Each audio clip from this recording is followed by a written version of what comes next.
Gudrības vārds 1, Tatjana Mikušina, 25. aprīlis 2005. gads, iemīļotais Elmorija.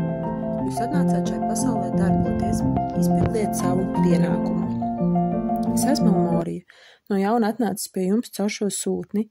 Es steidzos nofiksēt savu gaismas momentu Tatjanas spēka laukā. Atbilstoši man dāvātajam pienākumam, es esmu iesvaidījis visus sūtņus pēdējos 100 gadu laikā.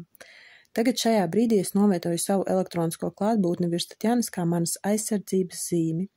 Es nevaru sniegt savu atbalstu organizācijai tāpēc, ka nav organizācijas fiziskajā plānā. Ir tikai sūtnis. Tāpēc no šīs dienas es iedibinu savu atbalstu un nostiprinu aizsargājošo pavadienu Tatjanas aurā. Es to daru tagad. Ir piepildījies. No šī brīža es piešķiru Tatjanai pilnvaras pārstāvēt mani fiziskajā oktāvā un es ņemu viņu savā aizsardzībā. Es priecājos, ka atkal man ir savs pārstāvis uz Zemes, planētas Zeme fiziskajā plānā. Jūs zināt, ka es cenšos strādāt ar cilvēkiem. Nav cita skolotāja, kam būtu tik daudz skolnieku kā man. Tomēr savu personīgo atbalstu es sniedzu ārkārtīgi reti un izņēmumu gadījumos. Iespējams, ka jūs nenojaušat, ko tas nozīmē. Tiklīdz brālībai ir iespēja turēt pastāvīgu gaismas fokusu, kas nostiprināts kādā valstī dzīvojoša sūtņa aurā, tā līdz tam laikam, kamēr šis gaismas fokus saglabājas, ne tikai sūtnis, bet arī visa valsts atrodas mūsu aizsardzībā. Tāpēc es fiksēju jūsu uzmanību šīs dienas notikumu. Mēs paskatīsimies, kas būs nākotnē, kādā mērā mūsu cerības un mūsu uzticība tiks attaisnotas. Tas attiecas ne tikai uz sūtni, bet arī uz gaismas nesējiem, kas tagad ir iemiesojušies Krievijā. Tās ir izredzes jums visiem saņemt nebijušu debesu atbalstu un palīdzību visos jūsu pasākumos. No šīs dienas es apsolu tiem, kas ir pieņēmuši mūsu sūtni ar visu savu sirdi, ka es atsaukšos uz jebkuru jūsu aicinājumu. Es sniegšu jums visu palīdzību, kas var tikt jums sniegta visos jūsu pasākumos.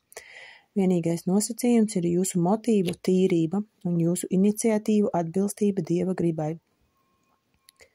Mīļotie, vai jūs apzināties to iespēju, ko jūs saņemat, vai jums neaizraujas elpa saņemt palīdzību un aizsardzību no gaismas būtnēm pēc jūsu pirmā aicinājuma?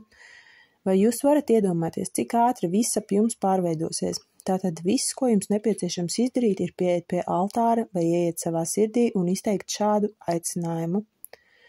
Es esmu, kas es esmu vārdā, mana varanā, es esmu klātbūtnes vārdā, mana svētā es Kristus vārdā, atbilstoši iespējai, ko dāvājas iemīļotais Elmorija, caur lielās baltās brālības sūtni Tatjanu Mikušinu. Es lūdzu, lai Dieva griba tiktu izpausta manā lietā, ko es īstenoju Dieva vārdā šajā fiziskajā oktāvā. Tālāk jūs izklāstat tā pasākuma vai tās lietas būtību, kurā jūs vēlties saņemt manu personīgo palīdzību un gaismas būtņu palīdzību.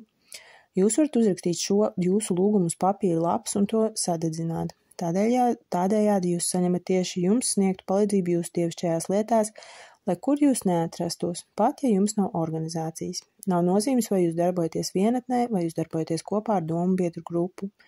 Lai jūs varētu izmantot arī sūtņa aicinājumus kā palīdzību jūsu lietā, es iesaku jums savu lūguma kopiju aizsūtīt tieši manam sūtnim. No šīs dienas Tatjana saņem arī manu personīgā sūtņu mantiju līdzās lielās baltās brālības sūtņu mantijai, kas tika uzlikta uz viņas pleciem pirms gada. Tā mēs ļoti drīz uzzināsim visus gaismas nesējus, kas ir gatavi pieslēgties šai jaunajai dispensācijai un darboties tajā. Tomēr ir atšķirība no mūsu iepriekšējām dispensācijām. Agrāk mēs iedibinājām fokusu konkrētā zemē esošā konkrētā organizācijā, un sūtnis bija šīs organizācijas vadībā. Un viņam bija uzticēts viss organizatoriskais darbs. Tagad mēs izvēlējāmies citu ceļu. Pēc jūsu lūguma mēs sniegsim savu atbalstu tām organizācijām, ko jūs radīsiet savās apdzīvotajās vietās. Negaidiet nekādu komandu, tikai savas sirds pavēli. Jūs atnācāt iemiesojumā, un katrs no jums atnāca iemiesojumā ar noteiktu misiju. Jūs zināt, kas jums jādara. Jums nav katrā ziņā jārada organizācija, kas varētu aptvert visus darbības aspektus. Turklāt tai nav katrā ziņā jābūt sabiedriskai vai reliģiskai organizācijai. Jūs varat atvērt komerciālu organizāciju, lai iekļautu dievišķos principus biznesa vadīšanas metodēs jūsu zemēs. Jūs varat atvērt savu veselības aizsardzības vai izglītības iestādi. Vienīgā prasība dievišķajiem principiem ir jābūt jūsu organizāciju prioritātei, kas likti tās pamatā un palīdzībai jūsu apkārtējiem cilvēkiem. Nedzenieties pēc naudas. Naudas būs tieši tik daudz, cik jums būs nepieciešams jūsu plānu izpildīšanai. Naudas enerģija ir sekundārs faktors. Pats galvenais ir jūsu sirds tīrība un vēlēšanās izpildīt Dieva gribu. Tā ir jūsu kalpošana. Ko īstenot jūs atnācāt šajā pasaulē? Pienācis laiks konkrētām darbībām. Nestāstiet man, ka jūs nezināt, ko jums darīt. Paskatieties apkārt. Vai tiešām jūsu acis neredz to, ko jūs varētu izmantot savas spējas? Kur jūs varētu izmantot savas spējas, pielikt savus pūles, rokas un kājas? Ir pienācis laiks konkrētām darbībām. Jūs atnācāt šajā pasaulē, lai darbotos. Esiet tik laipni, izpildiet savu pienākumu. Pietiek tukšu sarunu un skaidrošanās. Kurš no jums sasniedzis lielākus panākumus ceļā? Es gribu paskatīties, ko jūs reāli varat izdarīt jūsu apkārtējā fiziskajā pasaulē. Jūs atnācāt šajā pasaulē darboties. Izpildiet savu pienākumu. Ja jūs līdz šim laikam nesapratāt, par ko es runāju, tad man nāksies nolaisties pie jums, atrotīt piedurknes un parādīt, kas jums jādara. Paskatieties, cik daudz jūsu apkārtnē atkritumu. Un tie nav tikai fiziskie atkritumi, tie ir atkritumi, ar kuriem pārpildīti visi jūsu plašsaziņas līdzekļi, televīzija, radio, internets, avīzes. Novāciet atkritumus savā apkārtnē un apziņā.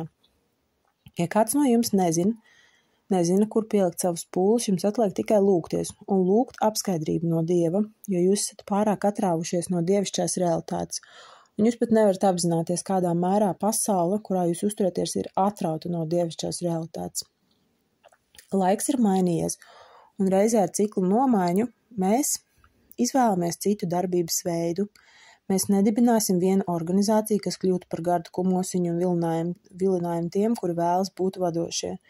Nē, mēs novietosim mūsu gaismas fokusu virs katras organizācijas, kas būs atbilstoša mūsu principiem, un kas vērsīsies pie mums tieši vai caur šo sūtni, lai saņemtu mūsu aizbildnību. Mēs darbosimies caur katru, kas ir sagatavojis savu svētnīcu mūsu atnākšanai. Mēs vienkārši izmantosim jūsu uzaicinājumu ieiet jūsu svētnīcās un jūsu piedāvājumu kļūt par mūsu rokām un kājām fiziskajā plānā. Mēs ieiesim jūsu svētnīcās, tas notiks tik dabiski, ka jūs pat nepamanīsiet mūsu klātbūtni, un mēs jums norādīsim vislabāko ceļu.